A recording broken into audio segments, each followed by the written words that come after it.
Sobrang mataas ba ng pride ng taong minamahal po ninyo at hindi ito marunong magpakumbaba? Yung tipong taong siya yung laging tama at ikaw yung palaging mali para sa kanya.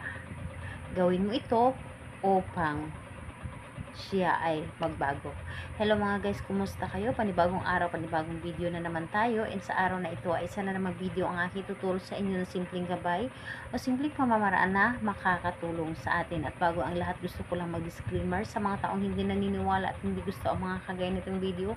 Please skip this video and maghanap kayo ng videos na gustong gusto nyo dahil ang video na ito ay para lamang ito sa mga taong naniniwala and gusto mag-try. Sa lahat po ng mga nagko-comment po dito sa aking video po, mag-ingat kayo sa lahat ng mga nagre-reply sa inyo na dinadala kayo sa kanilang WhatsApp in Imo app para makaiwas po tayo sa scam.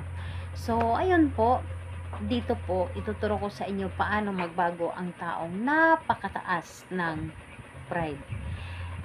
Taong hindi marunong magpakumbaba, taong palaging tama, taong siya yung laging susundin.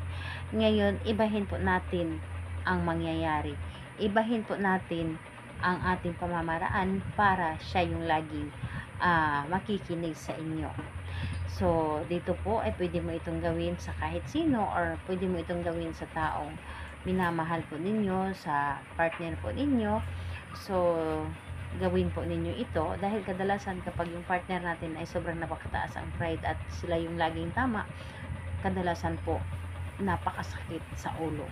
So, ganito po ang ating gagawin. Maghanda ka lamang ng panulat. Maghanda ka lamang ng panulat. And, ayun po, maghanda ka rin ng isang dahon ng laurel. Isa lamang. And, syempre, ang ating sarili. So, kapag gagawa tayo ng isang ritual, dapat po ay buo ang ating loob sa paggawa nito, buo ang ating tiwala at paniniwala dahil yun po ang pinakaunang-una natin na gagamitin sa paggawa ng ritual para mas epektibo ang ating mga ginagawa. So, ayun po, kapag ready ka na, pwede mo na itong umpisahan. Ang gagawin mo lamang dito, una, sa iyong talampakan po, isulat mo doon ang pangalan ni target. 3 beses mo po itong isulat. Pangalan ng taong yung gagawan mo. 3 beses, pangalan at apelyido. And kapag nasulat mo na gamit ang ballpen or marker, kunin mo ang dahon ng laurel. Kunin mo ang dahon ng laurel.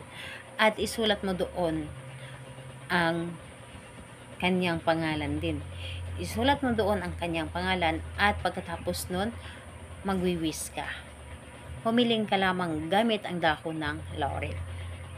So, hilingin mo dito, sa pamamagitan nito, ang aking kahilingan ay tutuparin mo. Ang taong gagawan ko nito ay magbabago. Ang taong gagawan ko nito ay magpakumbaba na.